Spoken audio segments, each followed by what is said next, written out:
Before the stadium lights, before the couture front rows, there was a girl who measured her life in melodies. Roseanne Park didn't look like a future global icon. She looked like a student with a guitar, a quiet voice, and a habit of disappearing into music when the world felt too loud. In Australia and New Zealand, her childhood wasn't built on fame. It was built on practice, piano keys, chords, breath control, the private obsession of getting one note right until it sounded like truth. Then the movie cut happens. The moment her life splits. A YG audition in Sydney. One room, one microphone, one song that had to carry everything. Her fear, her hope, her hunger to be seen. She wasn't auditioning for a hobby. She was auditioning for a different destiny. Because if she got chosen, she'd leave school, leave friends, leave the version of herself that still belonged to ordinary life. And if she wasn't chosen, she'd go back to class the next day pretending nothing happened, while the dream quietly rotted inside her. That's the paradox of Rosé's story. The voice that sounds soft is built from hard decisions. She becomes famous later for vulnerability, the tremble in her tone, the emotion that feels raw. But the truth is, vulnerability on stage is never free. It's a skill, a discipline, a wound you learn to turn into art without letting it swallow you. This is not a Wikipedia biography. This is a cinematic rise, a girl who grew up outside Korea, chasing sound more than spotlight, stepping into a machine that would demand perfection and still call her effortless. The question that pulls you forward isn't whether she makes it. She does. The question is, what did she have to give up to keep that voice alive at the top? Roseanne Park grew up with a split identity before she ever became an idol. Born in New Zealand and raised in Australia, she lived in the in-between, close enough to Korean culture through family, far enough to feel like an outsider in every room. That in-between shapes a person. It teaches you to adapt quickly, to read people fast, to hold your emotions in a neat place so you don't look too confused. And for Rosé, music became the safest language. When words felt awkward, melody didn't. Her early life wasn't built around celebrity fantasy. It was built around routine, school, family, and the steady pull of instruments, piano, then guitar, then the voice that people would later call unique, fragile, signature. But signatures don't appear by accident. They're created through repetition. She practiced like someone trying to prove a private point, that she could turn feelings into sound. In school, she wasn't the loudest kid. She was the kid whose talent made others pause, the kind of student who sings one time at an event, and suddenly teachers remember her name. And that's the dangerous moment in any origin story, when a dream stops being imaginary and becomes realistic enough to hurt. Because if you can really be something special, then you can also really fail at it. Rosé's voice became her identity early, and identity is heavy when you're still young. It makes you afraid to be ordinary, afraid to waste potential. It also makes you vulnerable to the one thing every artist faces before the breakthrough: choice. Stay in a normal life that feels safe but small, or jump toward a future that might reject you completely. The Sydney audition wasn't just an audition, it was a border crossing. If she passed, she would leave behind a teenage life. Friends, school rhythms, the comfort of knowing what tomorrow looks like. If she failed, she would have to return to class and pretend that her whole heart didn't just get evaluated in a few minutes. This is why that audition matters so much in the narrative. It's the moment she stops being a girl who loves music and becomes a girl who is willing to risk everything for it. And when she was chosen, the before fame chapter ended instantly, not with celebration, but with silence. A suitcase, a flight, a new country, a new language, a company building that doesn't care how homesick you are, only how consistent you can be. Her life became smaller and stricter at the exact moment her future became bigger. Part 2 ends with that contradiction. Rosé's world expands, but her freedom shrinks. She's not famous yet. She doesn't have BLACKPINK. She doesn't have the stage. She only has a voice, a dream, and the decision that cuts her life into two, before Korea and after. Korea didn't welcome Rosé with fireworks, it welcomed her with rules. The trainee system is not a place where talent is celebrated, it's a place where talent is measured, repeated, corrected, and rebuilt until it becomes predictable. For a girl who grew up expressing herself through music, that was the first real shock. Emotion alone isn't enough here. Emotion has to be controlled, timed, delivered on command. Days turned into practice room nights, Korean language classes mixed with vocal drills. The loneliness wasn't dramatic, it was constant. And that constant pressure shapes a performer in two ways. Either you harden, or you learn to turn softness into strength. Rosé did the second. Her early spotlight didn't come from the public yet, it came from inside the company. Trainers notice the voice that doesn't sound like anyone else. Producers notice the tone that can carry a chorus without shouting. And Rosé's voice had a strange power. It sounded fragile, but it held weight. She could make a line feel like a confession, and that kind of tone is rare in an industry built on perfection. Slowly, the trainee label started changing into something more dangerous. The one with the signature. The one the company can build a sound around. Then came the first crack in the wall between trainee life and the outside world. Pre-debut content, songs, snippets, teasers, began circulating among fans who were hungry for anything labeled YG's next. This is where her name started spreading before she even had a stage.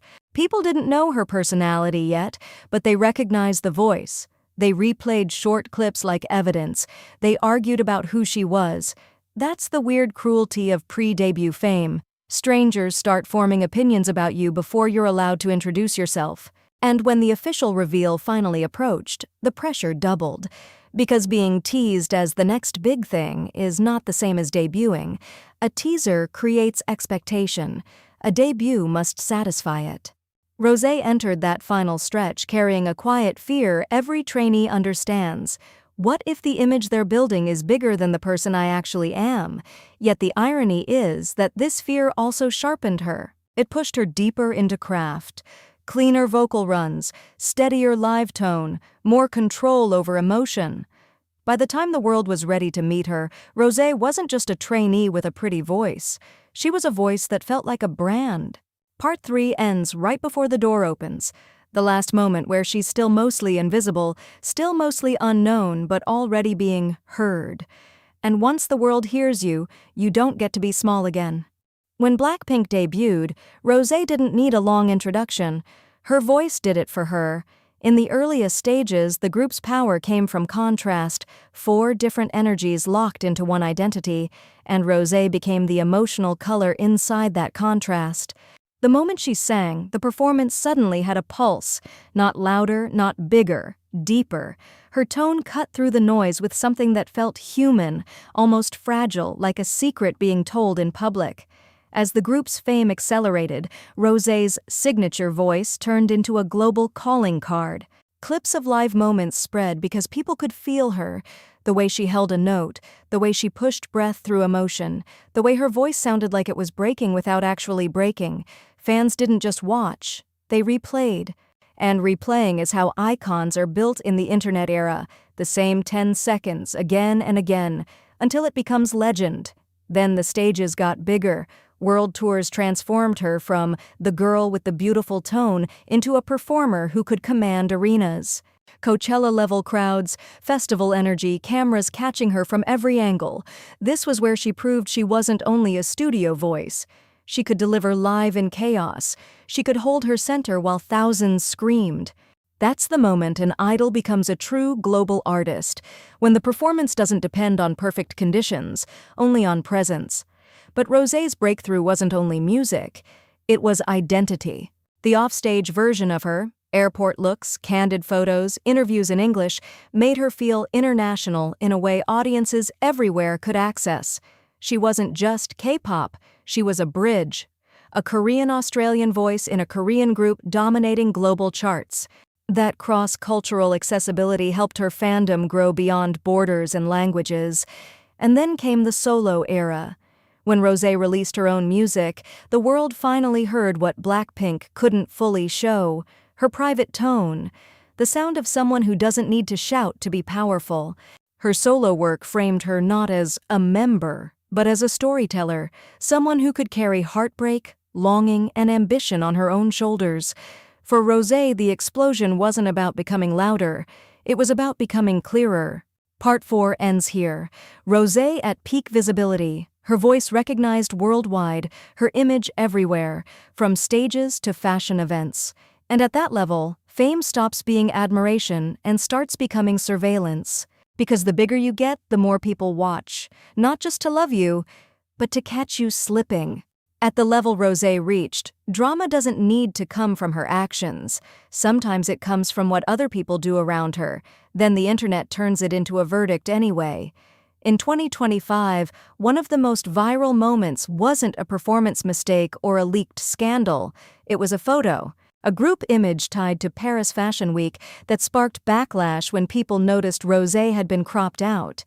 The reason it hit so hard wasn't just a bad edit. It touched a bigger nerve: visibility, respect, and how quickly the world is willing to erase someone, especially when they're part of a global group but still treated like an accessory by outsiders. Within hours, the story became bigger than fashion. It turned into a cultural argument about bias, representation, and the way fandoms protect what mainstream media mishandles. Screenshots spread faster than clarifications. Before any official explanation could settle, the internet had already decided how to feel. And even when apologies appear, they don't fully undo what's already been imprinted. The image of Rosé being cut out, literally and symbolically, from a moment she had earned the right to stand in. Then, only months later, a different kind of drama exploded, one that proves how intense Rosé's visibility has become. A fake Rosé controversy at a BLACKPINK pop-up turned into a spectacle when a Chinese influencer was accused of impersonating her. It sounds absurd until you realize what it reveals. Rosé's face is so recognizable that strangers can weaponize resemblance, styling, and camera angles to manufacture presence. Social media posts spread. People argued over whether it was harmless fandom or deliberate deception. The pop-up event, meant to celebrate BLACKPINK, became a battleground for identity, authenticity, and obsession. And for Rosé, even though she wasn't the one acting, the drama still fed off her name. That's the cost of being a global icon. Your image becomes a currency people spend without your permission. Your existence becomes a template others can copy, cosplay, exploit, and the chaos still circles back to you. And then comes the most predictable wave in modern celebrity life: dating rumors. With Rosé, the rumors around Evan Mock have been fueled by the internet's favorite ingredients: street photos, spotted together posts, and the kind of timeline building that turns coincidence into certainty. The public doesn't just wonder, it investigates: where they were seen, who followed who, why comments get turned off, what a private photo might imply. The truth is, the rumor itself becomes the story, because the audience likes romance drama the way it likes episodes. But Rosé's narrative has always been built on something softer than scandal: music, voice, emotion, and that creates the real tension of her fame. Her art invites intimacy, but her celebrity punishes intimacy. She's expected to be open enough to feel real, yet private enough to remain perfect. Part 5 ends on that contradiction. Rosé isn't just managing a career, she's managing what the world thinks it's allowed to own. Then she was Roseanne, an overseas kid with a guitar, practicing in quiet rooms where nobody filmed her and nobody cared about branding.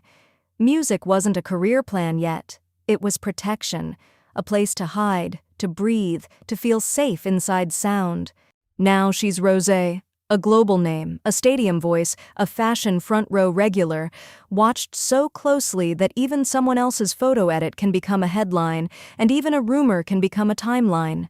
That's the real then versus now, not fame versus obscurity, privacy versus surveillance. Rosé's voice invites intimacy. It sounds like confession, and that's why the world gets confused. When an artist sounds personal, strangers assume they deserve access to her personal life. They don't just stream the song. They try to own the person. But the payoff of her story is rare. Despite the noise, controversies she didn't start, rumors she never confirmed, She didn't harden into a product. She learned how to keep the softness without letting it destroy her. She kept showing up where it matters, in live vocals, in studio work, in moments that prove the core of her identity was never drama. It was craft. In the end, what survives isn't the discourse. It's the voice that started everything, still honest, still hers.